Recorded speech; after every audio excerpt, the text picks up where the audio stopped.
さて3大ディアブロライクと成し得た超人気アクション RPG が大型アップデートされるも買収によりファンが激怒してるとのことで、一体何があったのか新シリーズの内容を兼ねラストエポックの紹介を行います。こちら Steam ではパスオブエグザイルに次ぐ評価を得て大ヒットしているハクスラゲーです。合計レビュー数は10万件の大台に乗りました。今のところ PC 版のみなのでコアなゲーマーにそれだけ受けています。スキルないスキルツリーが大きな特徴で、振り直しも容易であり、道中得た装備に合わせひたすら目指すべき構成を突き詰める楽しみがあります。そんなラストエポックですが先月 PUBG で有名なクラフトンという大手企業に参加入りしました。これにより激怒するファンが出てこの世の終わりだみたいな書き込みで現在進行形で荒れています。Steam レビューでもラストエポックと全く関係ないところでのマイナスの書き込みも見られます。なぜこんなに怒っているのかですが、大きいのが最近賑わしたサブノーティカ2でのトラブルです。サブノーティカ1作目は大人気の海版サバイバルゲームで、多くの配信者が取り上げ、ご存知の方も多いことでしょう。開発会社は過去クラフトンに合併されました。しかし2作目で何か問題があったのか、発売延期や開発のトップが交代になり、現在訴訟問題につながっています。その元トップの人たちとクラフトンとの言い分が全く異なっています。本当に何があったかはユーザーからするとわかりませんが、憶測でクラフトンに対し怒りを覚える人もいて、ネット上では暴言が飛び交っています。過去 PUBG モバイル版で課金要素が激しいとか、ザ・カリストロプロトコルで方針転換があったとか、これら材料も加味して不審に思う人もいます。あとラストエポックは初めはクラウドファンディングのキックスターターから始まりインディー規模でした。後にまた別の会社テンセントから出資を受け100人規模に開発が膨れ上がり、そこからの今回のさらなる買収につながりました。一番初めから応援していた身からするともうラストエポックは変わっちまったぜとなる人もいるのでしょう。おそらく今後は課金要素は漏れなく増えるし、実際に今回の大型アップデート紹介ムービーでは時間を大幅に取ったコスチュームやペットの紹介がなされています。これを嫌う人も一部います。以上からファンが反転してアンチになったり、クラフトン自体を嫌う人が荒らしている状況です。カウンターとして良いレビューで応援しようという呼びかけを行う人も出ています。とはいえ現状何か悪いことが起きたわけではないため炎上ほどにはなっていません。しばらくすると平常運転となることでしょう。実際にこの買収をどう見るかですが、ラストエポックを今後もよりよく更新し続けるためには必要だろうと感じます。ライブサービスであり過去一番盛り上がったタイミングがディアブロ4が炎上していた時でした。現在はもう落ち着いていて、これ以上ユーザーが増えることはよほどのことがないと難しいです。今後はコアなファンが遊び続けるターンになっています。パスオブエグザイルのようにシーズンごとに多少の人数は戻りますが、大抵の人は一度遊べば次のゲームに行ってしまいます。現状すでに前回のシーズン時と比較すると戻ってきた人は半分の人数になっています。平常時は4000人前後で推移しているところ、前回シーズンが15万人、今回が7万人です。まだ初日の計測なので上がる可能性はありますが、プレイ人数から見てもファンの人に支えてもらうしかなく、それがコスメティックといった課金要素になります。人気が続かなければサービスは終わってしまうわけで、それならば大手に買収され、少しでも長く継続できる体制にしていただいた方が、プレイヤー側としてはいつでも遊べて安心できます。理想はグリムドーンのような買い切りかつモッド対応でずっと人気が出るスタイルです。サービスが終わることはありません。グリムドーンは同時接続3000人前後が10年前からずっと続いています。よってラストエポックファンの人は反転アンチ化で意思表明をするのではなく、支える側に回った方がベターです。ここでちょっと話を変えまして、現在進行形のライブサービスであるディアブロ4とパスオブエグザイル2とで今をやや比較してみます。ディアブロ4はシーズン10が次始まり、面白めのシステムが発表されたかと思いきや、シーズン限定でちょっとズコッとなってしまっています。ユニーク装備が違う部位で登場する可能性になる仕組みです。漏れなく何かが壊れそうな予感が 120% するため、次の DLC から少しずつ本採用されるんじゃないかとも言われています。パスオブエグザイル2は次のバージョン 0.3 でサポートジェム周りに調整が入り、同じものを複数設定できるようになります。あとはエンドゲームでユニークジェムも登場し、構成作りにおいては格段に面白くなることが決定しています。これまた何か壊れそうだと頭をよぎりますが、アップデート後にまた別途動画にするかもしれません。そしてラストエポックですが、今回の大型アップデートでは無難にシステムを積み上げてきています。まだシーズン限定コンテンツはありません。ゲームシステム自体を大きく変える仕組みはそこまでない印象です。あくまでコンテンツの拡充の範囲内です。従ってビルド構築の新たなワクワクを感じたい人はパスオブエグザイル2がおすすめです。安定しているのはディアブロ4です。ほぼ出来上がっており、初めての人は確実に大満足できるし、シーズン限定コンテンツでの毎回の味変を楽しみたい人向けと言えます。ラストエポックは今回のアップデートでさらに面白さが増したため、今までにないキャラや構成で遊ぶのが良いでしょう。シーズン3での売りは古代の時代の設定を活かしたダンジョンとレア装備があります。今まで恐竜のいる時代に行くことがありましたが、第10章追加で本格的に舞台になります。追加コンテンツとしては、プライマルハントという特殊な空間で狩る対象のクリーチャーを次々と進化させ、より良い素材を得られる仕組みが増えました。そこから超強力な性能のプライモーディアルアイテムズ、原始的なアイテムを得られ、1箇所のみ装備できます。新たな構成作りが可能です。他売りとしてミニオン、下僕周りの強化がなされています。主に獣使いとネクロマンサーの戦闘が大きく変わり、ネクロマンサー自身にも大幅な調整がなされています。今回プレイするならこの2つのクラスがおすすめです。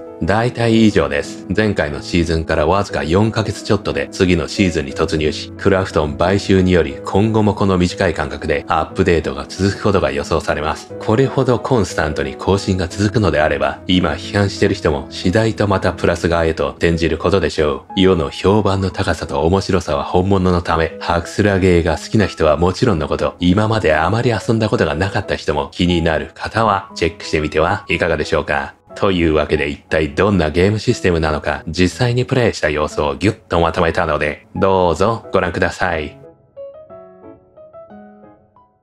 それでは始めていきましょう。ちょっと録画を失敗してしまったんでまた新たに作っていきます。シーズンキャラクターで今回ミニオンが強化されたのでこのビーストマスター、獣使いですね。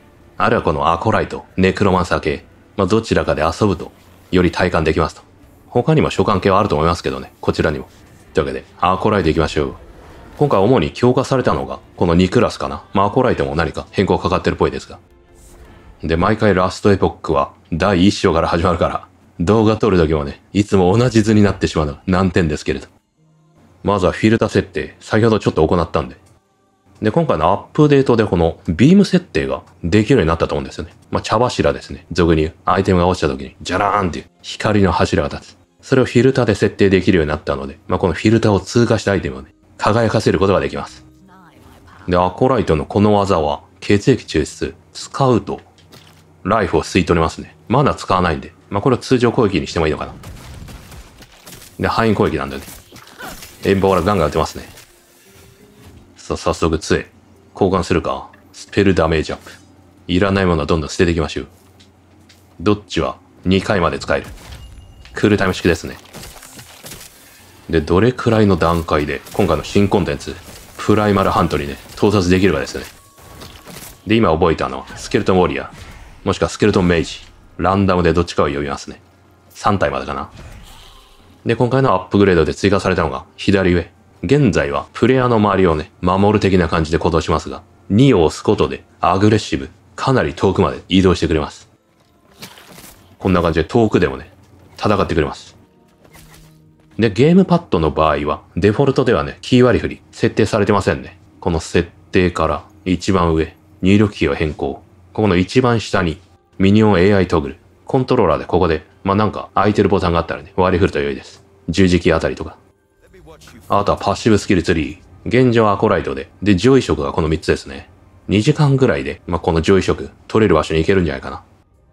で、アコライトはこの知力を上げることで召喚系が強くなりますね。オルトで確認できる。というわけで知力。これを取っていきましょう。あとはスキル内スキルツリーですね。スペシャライゼーション。今回スケルトン召喚を鍛えていきましょう。で、これ熟練度式なんで、ここにはめておけばスキル、どんどんレベルが上がってきますね。で、まずは上下左右ですが、左攻撃速度アップなんでね。これ取っていきましょうか。お、ここでコスメティックか。今回かなり追加されてるっぽいですけどね。ポイントを入手。なんかどれが買えそうだね。350持ってるよ。良さげなものあるかな。どれがいいんだ。やばい、迷う。なんか背中にしょう可愛いのがあるんだよね。リュックサック系で。ペットはまあ、ただ、ついてくるだけなんだよね。相手は拾ってくれませんから。ここら辺は装備品とか魔法のエフェクトが変わんのかな。狼召喚。狼系が見た目変わんのかな。なんかこういう、カタツムリとか。見た目面白いね。再生できる。こんな感じでついていきます。面白い。面白いけどね。面白いだけだよね。ペイトゥウィンにならないように便利系にはなってません。ディアブロ4でもね、ポータル売られてます。これ気持ち悪いな、これ。なんだこれ。うわー。さあ出たよ。初めての茶柱。ユニークですね。このゲームはユニークの上がレジェンダリーですね。ユニークをより強化することでレジェンダリーになる的な感じになりますけれど。ポーション関連の能力だ。ポーション構成じゃないと使うことないかな。さらにスペシャライゼーション枠が2つになりましたね。ここら辺は自分が入手した装備に応じてね、どんどん変わっていくんで、初めはほんと威力重視でいいと思いますね。お、フィルターを通過したアイテムが登場した。これはなんだ？普通のレリックに見えるけど、どういう条件を通過したかわからない。設定見てみよう。以前のそのまま使ってるからね。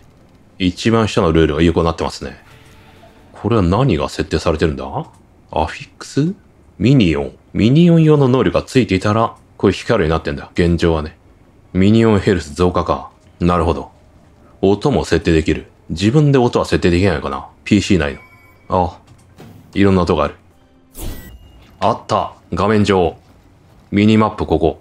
ありますね。プライマルハント。まずはクエスト達成するか。待って、移動しちゃうと消えちゃうんじゃないの？もしかして。ここにもある。あ、消えちゃった。マップ移動すると、なくなっちゃいましたね。ランダムか。なるほど。これだ。行ってみようか。うわー。到着。あ、ジャングルは生い茂ってますね。熱帯雨林。で、これが専用の NPC ですね。素材を集めることで、これらと交換できます。これが、プライモディアルアイテムか。一箇所だけ装備できるというね。どれか選ぶといいんだ。ネクロマンサイはどれだ？性能はランダムになるようだね。レベル60からだ。あ、これ36。意外と小さいレベルでも装備できるのあんのかな？これら全部集めるのでも面白そうだね。16レベル。これかな？いけそうなのはね。あ、でもこれ近接系だな。槍だ。ここら辺は、これ新しいクラフト用のアイテムか。イグゾルダアイテムを原始のイグゾルダアイテムに進化させる。さらにティア7が8にアップグレードする。すげえ良さそうだけど。ここら辺は素材なのかな？これはなんだ？バッグ。素材が入ってるバッグを入手できる。ランダム。よし。とりあえず戦ってみようか。どんな感じの敵が出てくるのか。特殊なビーストが出てね。そいつを進化させていくっぽいんですけど。敵は恐竜系なのかな？この時代だからね。新しいクリーチャーも20ぐらい追加しようですね。これ新しいんじゃないの？このベロの気持ち悪いの。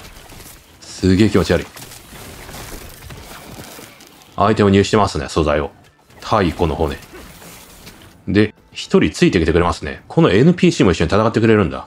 パスオブエグザイルに似たようなのありますけれど。それにあえて寄せたのかな？これ可能であるならば、この場所で永遠と戦いたいね。相当敵の数多いから。超やりがいがある。気持ちいい。面白い。いきなりエンドゲーム遊んでるかのようだよ。これがボスか。噂の。さあ倒した。倒したが、お、進化は選択。進化あるいは決闘ってあるけど、まずは進化。どう強くするか。それによりこの戦利品を落とします。レアのブーツドロップ、ルーンをドロップ、アフィックスのシャドウ。この色は何かな？と一番左。決闘を終わらせることもできる？と進化させよう。進化したけど。で、さらに裂け目。もしくは離せる。なんかもらえるかな？今んとこ拾ったのはこれだね。太古の骨。素材は入手してない。で、さらにそこから買うのか。このバッグを多分。1500必要だ。まずは骨を集めて。バッグなんだね。そういう流れか。で、もしくはボスを倒しても直接落とすのかな。で、これ続けられんの？もしくは戻んのかな？ネクストハント。ああ、戻ってきましたね。元の場所に。なるほどね。こんな感じでキャンペーン進めながら、狩れるんだ。もしくはエンドゲームになってからでしょうね。これメリハリが出て面白いですね。今までのキャンペーンモード。で、次に会った時は、さらに強いクリーチャーが現れます。さらに。おっと、なんだ？あ、こうやって直接出てくんの？獣が中に入って戦うんじゃないんだ。倒しましたね。原始の花びら。これが素材か。ストレージに送信。これ緑色なんだよね。この場合に敵が出てくる。そういうことか。さあ、ここで上位色選べますね。ネクロマンサーかリッチか。ネクロマンサーにしとくか。とりあえずミニオンダメージが上がる。こっちはライフ関連のようだね。ライフが減るほどスペルや近接が上がると面白そうだな。ここからはここにもね割り振れるし、あと取ってないマスタリーもある程度まで上げられますね。さあ、本日はここまでですね。こちら気になる方はぜひ購入して遊んでみてください。それではまた次の動画でお会いしましょう。